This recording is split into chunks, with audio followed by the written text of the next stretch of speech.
and sit next to Mr. Johnson and carry my phone, does Google know that I was sitting here and then I moved over there? You're welcome anytime, Judge. Yes or no? I genuinely don't know without knowing I'm what shocked you services. don't know. Do you or do you not collect identifiers like name, age, and address? Yes or no? If you're creating an account, yes, and using an account, yes. Yes. Device identifiers like IP address or IMEI? Depending on the situation, we could be collecting it, yes. Specific search histories when person types something into a search bar?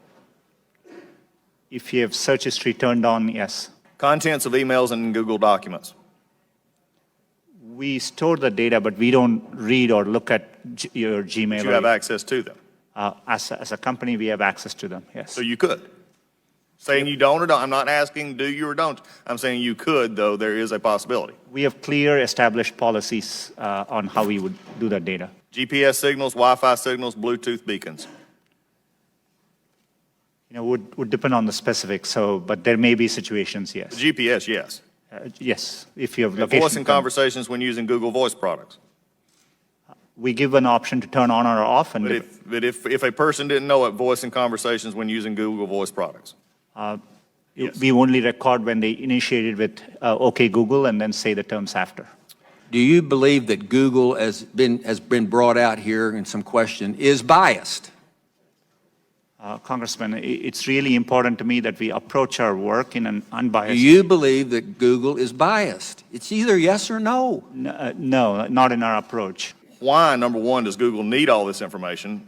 We can answer that in the fact that 86% of your revenue comes from advertising, so we know you manipulate the data in some ways. However, can you explain what you do to minimize this data, which is generally an accepted standard practice among those who collect data?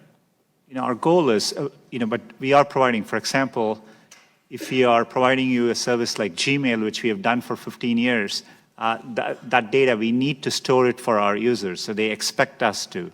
So we are trying hard to match users' expectations. We don't need, our data for advertising, as I said earlier, most of it comes from just the keywords you type. And so, we need minimal data to do advertising. We give you options to turn ads personalization off.